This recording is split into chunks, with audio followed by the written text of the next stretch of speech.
And then there were 4 heading into hometowns. But what a great episode. I really love how we're beginning to see Joey be just a little bit more authentic. And wouldn't it be funny, though, if he gave Daisy a daisy instead of a rose? I just thought that would be super cute. But in this episode, I want to break down the 2 one-on-ones because I think we're having a shift up here. What do you think? Let me know in the comments.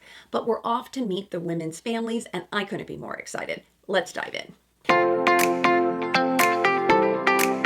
Welcome to Reality TV Therapy with me, Dr. Diane. So glad you're back. Just want to do a little bit of housekeeping. Many of you in the comments have noticed that I'm the type of person who goes all in. And here I am in my husband's flannel, though it's a little bit itchy, because I want to go all in on this episode and give you the best of Jasper. And how beautiful is that area?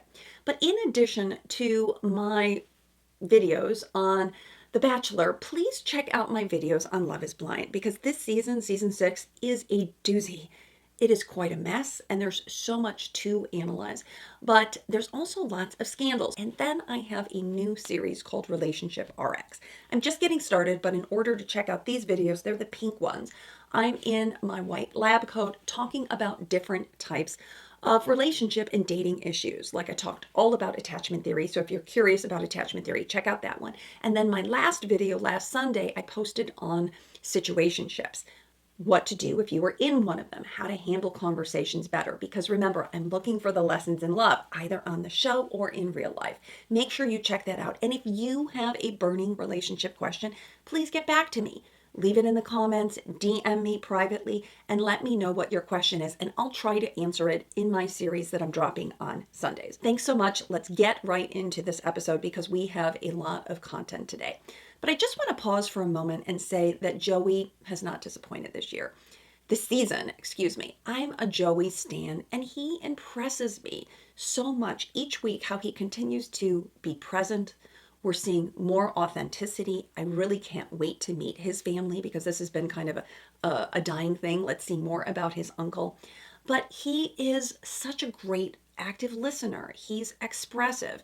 And I just have to say, we really need more Joeys in the world. As I said in one of my earlier videos, that I think Joey is really healing Bachelor Nation one episode at a time.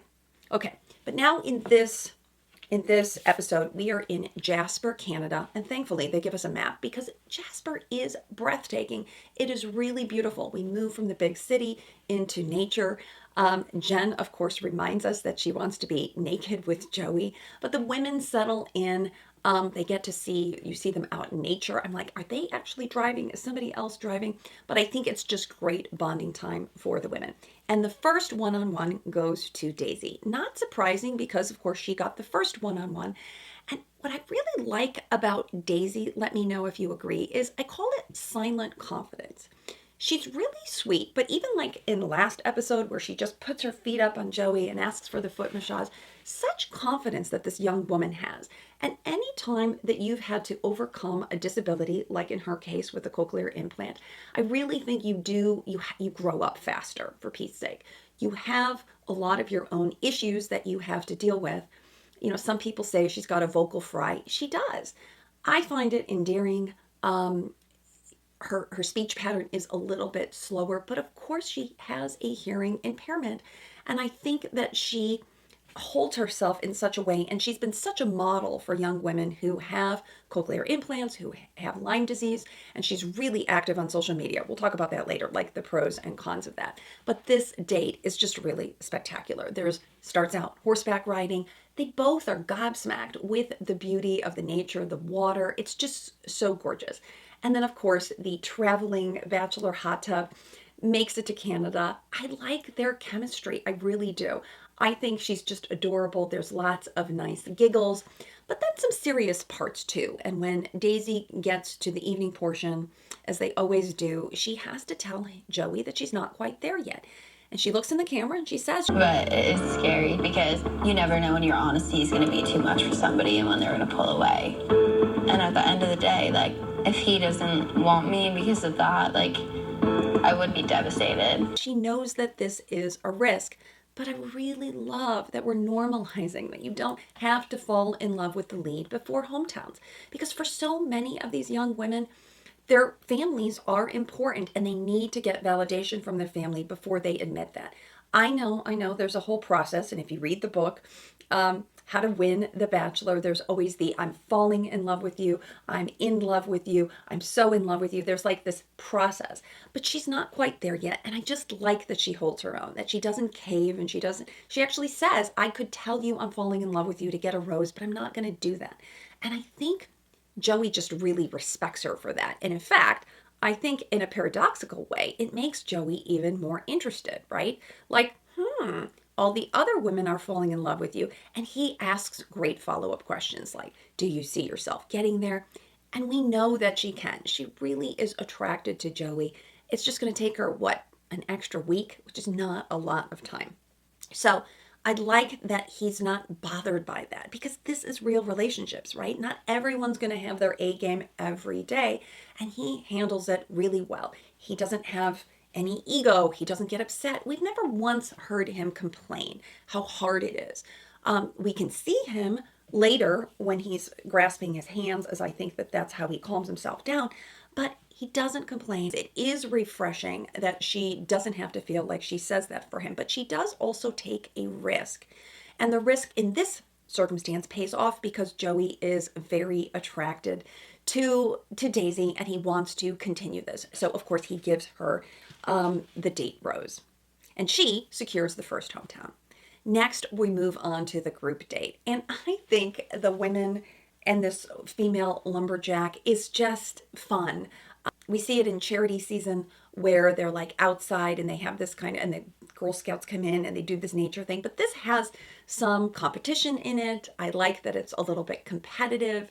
The axe throwing, which is a big popular thing now, we start to see Maria melting down, which actually kind of surprises me.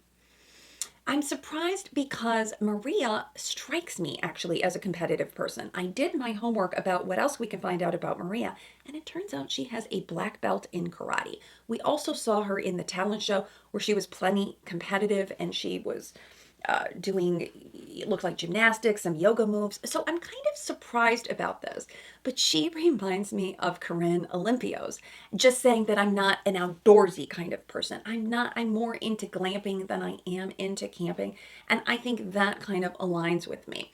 But when she says that this isn't her thing, you can see she gets in her head and now we see her spiraling and she's just kind of giving up because she wants to be the head of the pack, right? She does like attention. I like that about Maria, but I think it's so hard when she can't quite get these things, where she can't roll the log, she can't cut the log, and this really gets to her. And then we see Kelsey T win that competition. So what's also fascinating, I don't know if you follow Maria on Instagram, but her and both Daisy, this is why I think we might have a switch up that they're kind of competing for Bachelorette. She is on her videos a lot. I'm even surprised that production lets her post as many stories as she does. But she did talk about in her last video that she wasn't completely innocent in all of that drama, which I think was a very smart move. But she has mainly a lot of self-awareness. Here, again, she just can't get out of her own head. Now, what I don't understand is she sabotaging for some reason? Could it be she wants the position of Bachelorette? I don't really know. Or when she says, I'm just not used to sharing you with the other women, they're all kind of going through that. So I just, somehow this doesn't quite come together for me. I think we're going to find out more truly when we get to meet Maria's family. But in the evening portion, this is where Maria is really now needing to talk to Joey and things go poorly. They have an ongoing conversation about what's going on. And this kind of reminds me of the beginning portion, right? Where the first night Maria comes out of the limo Again, she's incredibly sexy, very flirtatious, and she says, "Oh, I'm not going to kiss you." So it's kind of like Maria's MO to be a little bit teasing. But here's the thing, she has to remember the Bachelor is in the position of power. I've just said it. He's in the position of power. He gets to decide. And so I get the feeling that she's not quite sure what to do about that, because he's not going to abandon the whole show and go chasing after her. That's not going to happen. And then you feel like she steps in it and then she's like, "Oh crap, I shouldn't have done that. Like, what am I doing here? This isn't my normal dating kind of mode and I need to step up." So is she just having a moment of lack of confidence? I kind of would have imagined Maria more just saying, "Hey, you know what? I'm not really good at these things. Don't hold it against me because you saw that I'm a ton of fun going shopping and doing these other things." So that part to me felt a little bit strange. But I do like the way Joey actually handles Maria, because I think he weighs all of these things out. I don't think, like previous bachelors, he's just been so reactionary and just thinking, with the physicality. I think he's kind of just observing all of this. But I did a little bit of digging on Maria because I want to understand, who is she? Last name Georges, if I'm pronouncing that correctly. But people in the comments were saying, I wonder if Maria is old money or new money, and the other women are jealous of Maria, or is Maria jealous of them? Well, it turns out, and as we're going to find out more on the hometown, that her father's name is Nick Georges, and he is a professional. He's president of something called Jubilee Candy Corp, which is a sprinkle kind of company for baking, but turns out this company has actually done quite well, so he is worth millions. Now, he does say that he has a close relationship with his daughter, and she is a bit of a daddy's girl, but that, interesting enough, he has divorced Maria's mother. And we will find out more about that. I like, and I also want to normalize many things in this episode, but let's normalize not doing a hooju, a hug jump when you meet the lead. Kelsey is actually quite tall. She's just a few inches shorter than Joey, and they look really sweet together, but I like that she's not over the top. I feel like she's just got a really nice rhythm, and now the two of them are exploring the town.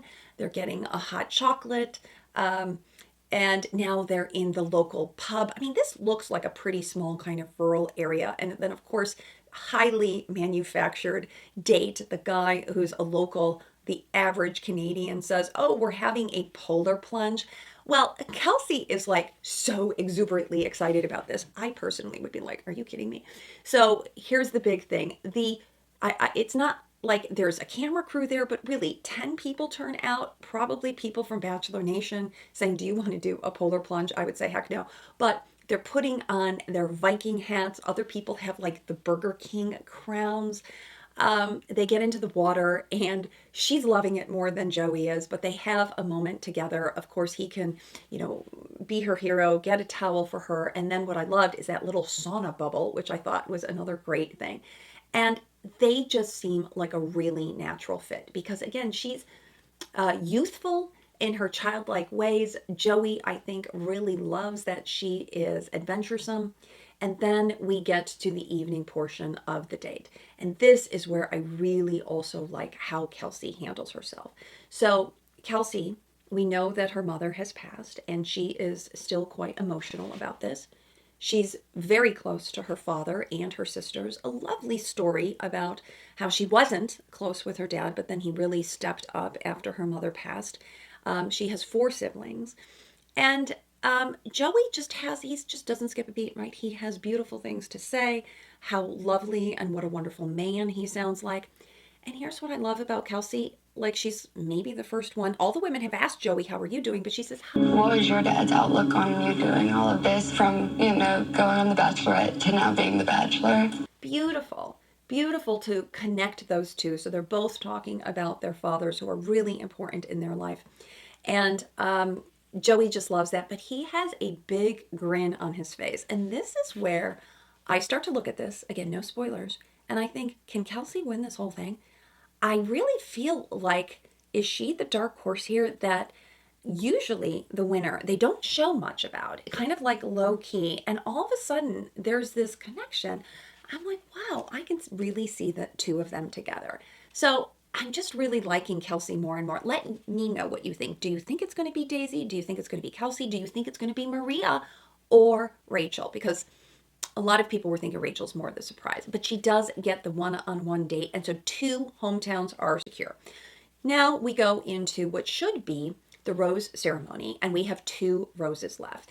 And of course, Maria is nervous, but so is Jenn, and so is Kelsey, and so is Rachel, right? Because we don't know what's happening. Now, I like that Jesse comes in and says that the rose cocktails ceremony is canceled because Joey feels pretty fulfilled. Like he kind of knows he's made his decision, and that's a better reason than canceling it because you're just too overwhelmed. Now he does. He comes in and he asks to speak to Maria, which we know they need to have a conversation.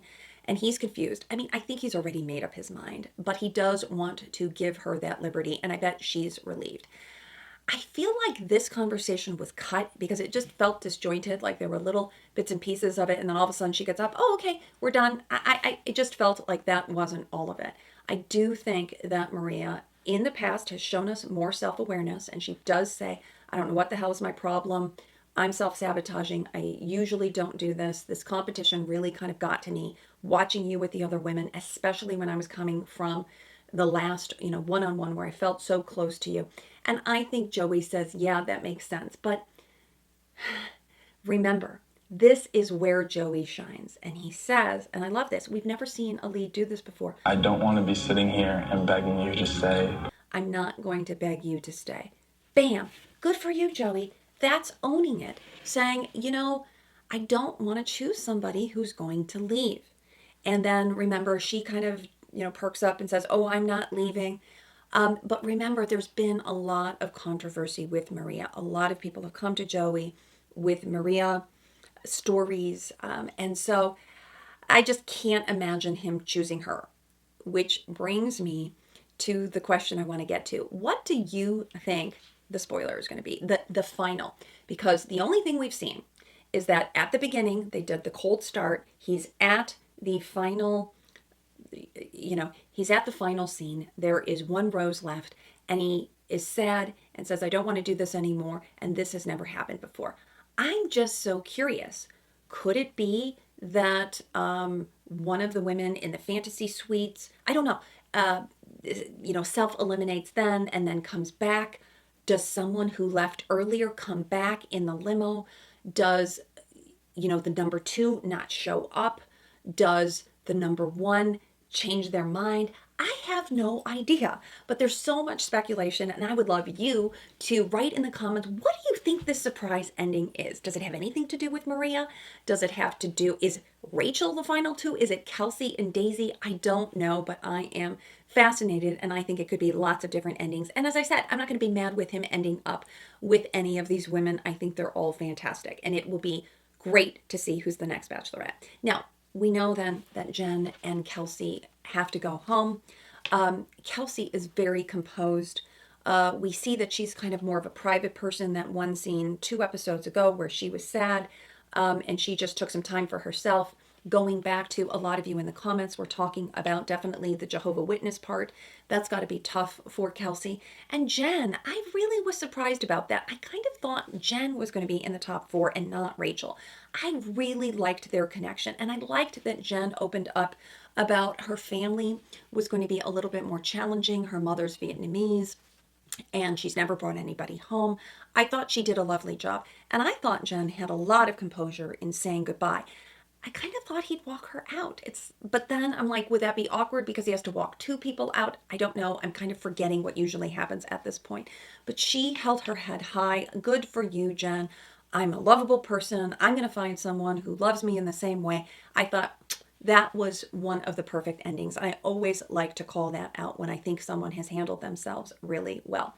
But here's another theory and a speculation because, as I said, so much is happening on Instagram. We're getting to know these people. Both Daisy and Maria, I said, are both just talking more. Like Daisy every week is saying, hey, it's week 6. This is going to be a good episode, or it's week 7. And did you notice that the top 4 women all have their profile pictures are their baby pictures? I thought after the fact, I saw somewhere this as a meme, but that wasn't an accident. So they were kind of letting us know that the top 4 were going to be these women. So I'm so looking forward to next week because this is for me like I'm looking for where did you grow up? How did you become the person that you are? We're going to meet Maria's family, of course, Kelsey's. There was a snippet of her father, Daisy's mother, where Joey says that I'm not sure, Daisy's expressed this yet, and then Rachel. And it looks like a Hawaiian reunion where she's in tears. Can't wait. This is where it's getting really exciting. But leave me a comment. Again, what do you think this surprise ending is going to be? Because there's just so many speculations. But thank you for your time. And the lesson in love, as I said, is go all in. You've got nothing to lose. Don't leave anything that you haven't said to that person because time is short. It's of the essence. And you never know how your journey is going to turn out. Thank you. And that is a wrap.